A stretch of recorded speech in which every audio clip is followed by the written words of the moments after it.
బులెటిన్లో మరో breaking news. Jammu కాశ్మీర్లో ఉగ్ర కుట్రను భగ్నం చేశారు సిఆర్పీఎఫ్ జవాన్లు. బందీపురాలో సిఆర్పీఎఫ్ 45వ బెటాలియన్ క్యాంపుపై దాడికి యత్నించిన ఉగ్రవాదులను మట్టుబెట్టారు. క్యాంప్లో ఆత్మాహుతి దాడికి ప్రయత్నించడంతో వారిని అక్కడికక్కడే కాల్చి చంపారు. అయితే ఈ ఘటనతో సాంబల్లో గాలింపు ముమ్మరం చేశారు. మరోవైపు ఆర్మీ క్యాంపులపై మరిన్ని దాడులు జరిగే అవకాశం ఉందన్న హెచ్చరికలతో భద్రతను కట్టుదిట్టం చేశారు. ఉదయం 3:30కు ఉగ్రవాదులు క్యాంపులోకి ప్రవేశించేందుకు ప్రయత్నించారు.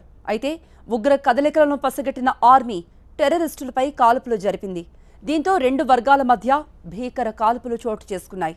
అయితే 2 గంటల గన్ ఫైట్ తర్వాత 4 ఉగ్రవాదులను మట్టుబెట్టింది సైన్యం.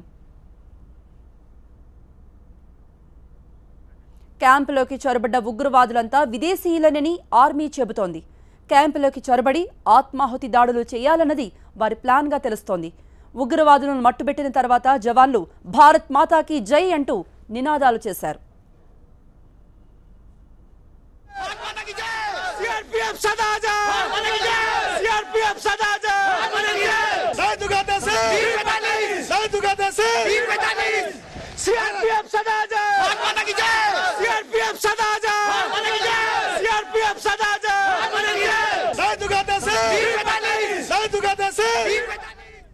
ఉగ్ర కుట్రల్లో జవాన్లు అధికారులు అంతా సేఫ్గా ఉన్నారని జమ్మూ కాశ్మీర్ పోలీసులు తెలిపారు.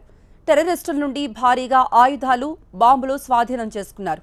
పాకిస్తాన్ నుండి సరిహద్దులు దాటుతున్న ఉగ్రవాదులు ఆర్మీ టార్గెట్గా రెచ్చిపోతున్నారు. అయితే ఈసారి ఉగ్ర కుట్రను ముందే పసిగట్టిన సైన్యం టెర్రరిస్టుల ప్రయత్నాలను భగ్నం చేసింది.